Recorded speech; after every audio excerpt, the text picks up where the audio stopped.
ಭಾರತ ದೇಶದಲ್ಲಿ ಅತಿ ದೊಡ್ಡ NGO ಅಂದರೆ ರೆಡ್ ಕ್ರಾಸು.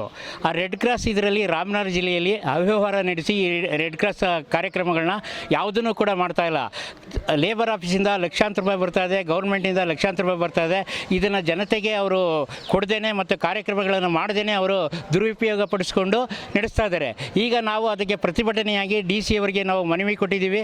ಈ ಚುನಾವಣೆ ನಡೀಬಾರ್ದು ಮತ್ತು ಅವಿರೋಧವಾಗಿ ಆಯ್ಕೆ ಆಗಬಾರ್ದು ಅಂದ್ಬಿಟ್ಟು ತಮ್ಮಲ್ಲಿ ಕಳಕಳಿಯಿಂದ ನಾವು ಪತ್ರಕರ್ತರಲ್ಲಿ ಮತ್ತು ನಮ್ಮ ಸಾರ್ವಜನಿಕರು ಎಲ್ಲರಿಗೂ ಕೂಡ ನಾವು ಮನವಿ ಮಾಡ್ಕೊಂಡಿದ್ದೀವಿ. DCಗೂ ಕೂಡ ನಿನ್ನೆ ನಾವು ಒಂದು ರಿಕ್ವೆಷನ್ ಕೊಟ್ಟಿದ್ದೀವಿ.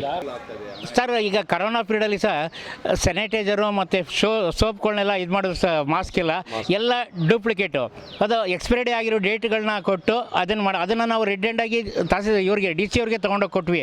ಈ ಥರ ಎಲ್ಲ ಮಾಡಿದ್ದಾರೆ ಅಂತ ಅದು ನಾವು ವಿಚಾರ ಮಾಡ್ತೀವಿ, ಪರಿಶೀಲನೆ ಮಾಡ್ತೀವಿ ಅಂದರು. ಆಗ ಮೇಡಮ್ DC ಆಗಿದ್ರು ಸರ್, ಅವರೇನು ಮಾಡಲಿಲ್ಲ ಸರ್. ಬಾಲಕೃಷ್ಣ ಅಂತ ಕನಕಪುರದವರು, ಶೇಷಾದ್ರಿಯರ್ ಅಂತ ಮತ್ತು ಪರಮಶಿವಯ್ಯ ಅಂತ ಅವರು 3 ಜನ ಪದಾಧಿಕಾರಿಗಳು ಸರ್. ಅದರಲ್ಲಿ ಅವರು ನಮ್ಮ ಬೇರೆಯವರಿಗೆ ಪತ್ರಿಕೆಗೆ ಆಗಲಿ ಸಾರ್ವಜನಿಕರಿಗೆ ಆಗಲಿ ಯಾವ ರೀತಿಯ ಮಾಹಿತಿ ಕೊಡದೇನೆ ಅವರವರೇ ಮೂಕಪ್ಪಲ್ಲಿ ಮಾಡ್ಕೊತಾ ಇದ್ದಾರೆ. ಇವತ್ತು 30ನೇ ತಾರೀಕು ಅವರು ಜನರಲ್ ಬಾಡಿ ಮೀಟಿಂಗನ್ನು ಇಟ್ಕೊಂಡಿದ್ದಾರೆ. ಅದು ಯಾರಿಗೂ ತಿಳಿಸಿಲ್ಲ, ಪೇಪರ್ನವ್ರಿಗೂ ಕೊಟ್ಟಿಲ್ಲ.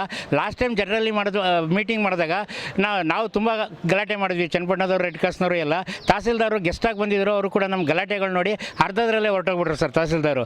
ಹಾಗಾಗಿ ಈ ಸರಿನೂ ಆಗಬಾರ್ದು, ಜನತೆಗೆ ಒಳ್ಳೆಯದಾಗಲಿ.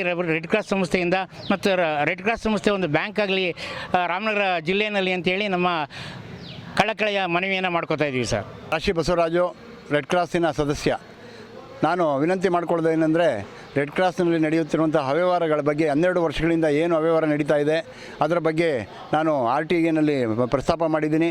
ಹಾಗೂ ಆ ಒಂದು ಸದಸ್ಯರ ನೋಂದಣಿಯನ್ನು ಎಷ್ಟು ಜನ ಇದ್ದಾರೆ ಏನು ಅಂತರ ಮಾಹಿತಿಯನ್ನು ಕೇಳಿದ್ದೀನಿ, ಇದನ್ನೆಲ್ಲ ಕೇಳಿದ್ದೀನಿ. ಹಾಗೂ ನಡೀತಾ ಇರುವಂಥ ಹಗರಣಗಳು, ಏನೇನು ಕಾರ್ಯಕ್ರಮಗಳು ಮಾಡಿದ್ದೀರಾ, ಏನೇನು ರಾಜ್ಯದಿಂದ ಅನುದಾನ ಬಂದಿದೆ ಅನ್ನೋದ್ರ ಬಗ್ಗೆ ನಾನು ಕೇಳಿದ್ದೀನಿ. ಅವರು ಜಿಲ್ಲಾಧಿಕಾರಿಗಳಿಗೆ ಮನವಿಯನ್ನು ಸಲ್ಲಿಸಿದ್ದೀನಿ, ಅವರು ಕೊಡಬೇಕು. ಹಾಗೂ 30ನೇ ತಾರೀಕು ನಡೆಯುವಂಥ ಕಾರ್ಯಕ್ರಮವನ್ನು ಯಾವುದೇ ಕಾರಣಕ್ಕೂ ಅವಿರೋಧವಾಗಿ ಆಯ್ಕೆ ಆಗಬಾರ್ದು, ಅದನ್ನು ತಡೆ ಹಿಡಿಬೇಕು ಅಂತ DC ಅವರಲ್ಲಿ ಮನವಿಯನ್ನು ಮಾಡ್ತಾಯಿದ್ದೀನಿ.